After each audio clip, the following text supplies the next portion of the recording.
2003 के बाद जब 9/11 हुआ तो उसके बाद उन्होंने ना एक्सेस ऑफ ईवल के नाम से 3 ममालिक जो थे उन्होंने कहा कि ईरान, नॉर्थ कोरिया और इराक ये वो ममालिक हैं जो कि एक्सेस ऑफ ईवल्स के अंदर जिनका शुमार होता है। क्योंकि ये रॉक स्टेट्स हैं और ये सारे के सारे वो वेपन्स बना रही हैं जो कि पूरी दुनिया के लिए खतरा है। और फिर आप देखते हो इराक के ऊपर वो अटैक कर देते हैं, उसके बाद वो फिर नॉर्थ कोरिया जो है वो फिर आगे बढ़ जाता है, एटम बम बना लेता है और उसके ऊपर फिर उसको हमला करने की जरूरत नहीं पड़ती। यही डोनाल्ड ट्रंप आपको फिर नॉर्थ कोरिया में जाता हुआ नजर आता है और जाकर उनके साथ दोस्ती बढ़ाता हुआ नजर आता है। फिर ईरान के ऊपर अटैक करते हैं सिर्फ और सेम उसी बात को लेकर कि अच्छा आपके पास जो वेपन ऑफ मास डिस्ट्रक्शन है और आप एटम बॉम्ब है और आपके एटम बॉम्ब पूरी दुनिया के लिए जो वो खतरा है। सिर्फ पाकिस्तान के कॉन्टेक्स्ट में जो ये लोग कहते हैं कि पाकिस्तान की अब अगली बारी है, मैं इससे मुत्तफिक नहीं हूं।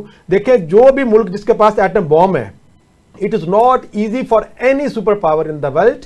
और एनाटा लीवन ने अपनी किताब पाकिस्तान आ हार्ड कंट्री के अंदर भी लिखा हुआ है कि इस वक्त अमेरिका के लिए पाकिस्तान बड़ा एक नागुजीर मुल्क है इस खित्ते के अंदर। जो पाकिस्तान की जोग्राफिकल सिचुएशन है और जोग्राफिकल जो लोकेशन है वो स्ट्रेटेजिकली अमेरिका के लिए बहुत जरूरी है। अगर वो पाकिस्तान के ऊपर कभी डुबल गेम करने के इल्जामात भी आपको लगाता हुआ नजर आएगा, कभी ये भी कहता है कि ये टेररिज्म भी प्रमोट करता है। और 2016 में आपने जो ट्वीट्स डोनाल्ड ट्रंप की देखी थी पाकिस्तान के खिलाफ, वो भी आपको नजर आती हैं। लेकिन फिर भी Pakistan is very integral for the USA foreign policy objective in this region to counter the China, क्योंकि उसकी जो अल्टीमेट डेस्टिनेशन है वो चाइना को काउंटर करने के लिए है। और चाइना के पाकिस्तान की जो लोकेशन है कि आपके मगरिब के अंदर इस वक्त अफगानिस्तान है और दूसरी तरफ आपको नजर ईरान नजर आता है, ऊपर नॉर्थ के अंदर आपके पास चीन है। और ये तीनों वो मुल्क हैं जो स्ट्रेटेजिकली बहुत ज्यादा सिग्निफिकेंट हैं अमेरिका के लिए। और वहां तक उनको पहुंचने के लिए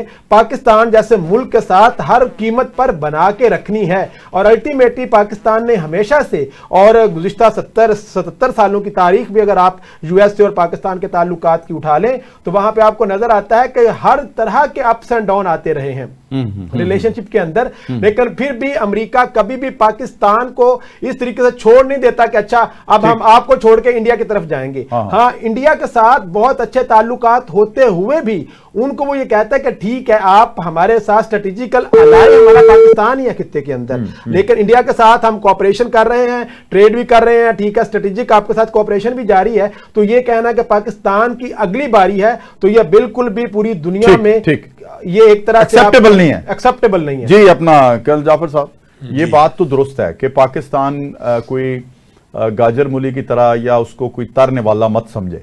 पाकिस्तान ने साबित कर दिया है और फिर उसके बाद ईरान ने भी साबित कर दिया। बाकी जो इंटेलिजेंस रिपोर्ट्स या उनके साथ पाकिस्तान और ईरान के जो आपस में कुछ होंगे कॉन्फ्लिक्ट, लेकिन मैं समझता हूं कि अब इस जंग के बाद जिस तरह पार्लियामेंट में नारे लगे हैं और जश्न में पाकिस्तान का परचम उठा के पाकिस्तान जिंदाबाद के नारे लगे हैं, और मुझे लगता है जब फील्ड मार्शल आसिम मुनीर ने कहा कि पाकिस्तान हमेशा जिंदाबाद, तो वो हमेशा जो है वो एक वक्त था, अल्लाह ने दुआ कबूल कर ली और अब जहां भी जा रहे हैं पाकिस्तान जिंदाबाद के नारे लग रहे हैं।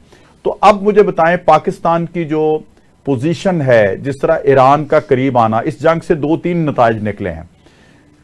पाकिस्तान जो है इंडिया से जंग जीता, फिर ईरान की इजराइल के साथ जब जंग होती है तो पाकिस्तान की स्ट्रेटेजी अपने मुल्क को भी सेव किया और सुलह में एक अहम किरदार जो जंगबंदी में किरदार अदा किया, और फिर इंडिया को एक्सपोज कर दिया ईरान के ऊपर। और वहां हमने ऐसे मनाजर भी देखे कि इंडियन परचम नजरे आतिश हुए और उसका तस्करा उनके मीडिया चैनल्स पे हुआ। ये पाकिस्तान की आप कितनी बड़ी कामयाबी समझते हैं कर्नल साहब?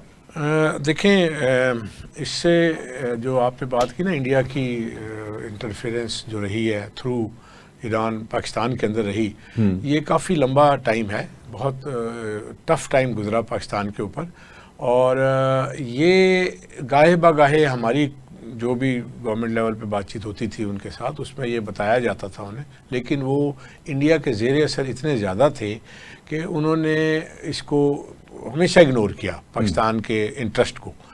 ताल्लुकात खत्म, वहां पे फाइनेंशियल इंटरेस्ट था उनका। हाँ, मैं ही बात कर रहा है, वहां से वो तेल खरीदता था, बहुत गैस खरीदता था। उसका चाबहार का जो इलाका लेने का नजरिया था ना, वो अब देखें और उसने मोटरवे बनाई वहां पे। वो उसको वो सी पैक के पैरेलल एक अपनी एक मोटरवे या जो भी आप कह लें अफगानिस्तान और फिर सेंट्रल एशियन कंट्रीज तक ले जाने का प्रोग्राम था उसका।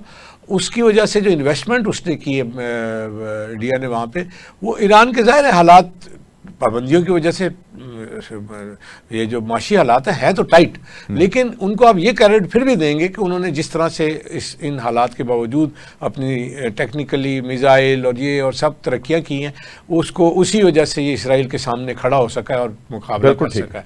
लेकिन ईरान और इंडिया के ताल्लुकात का बेसिक रीज़न जो था वो माशी बेस था, उसको इंडिया ने यूज़ इस तरह से किया कि पाकिस्तान के खिलाफ जो कुछ वो करता रहा उस पर आंखें बंद रखी हैं ईरान की साइड से।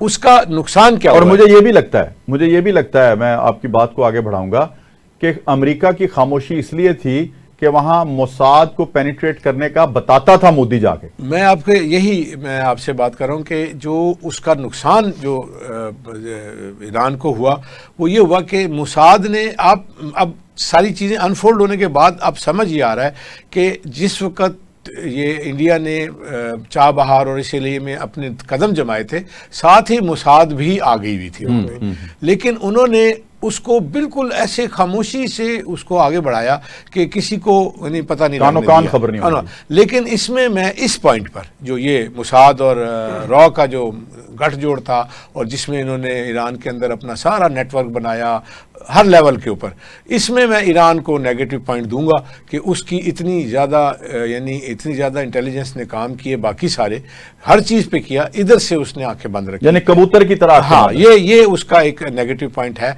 लेकिन बहरहाल वो एक ऐसे टाइम पे आके सामने आया कि उसकी वजह से एक इसराइल को भी थोड़ा सा मतलब धचका लगा, इंडिया को भी धचका लगा, लेकिन हमारे बस अब देखें ना, नेक नियति से काम करने का एक रिवॉर्ड तो मिलता है। पाकिस्तान ने नेक नियति से पाकिस्तान को नेक नियति का रिवॉर्ड मिला है कि ईरान को बताते भी रहे और अब जाके ईरान को समझ आई।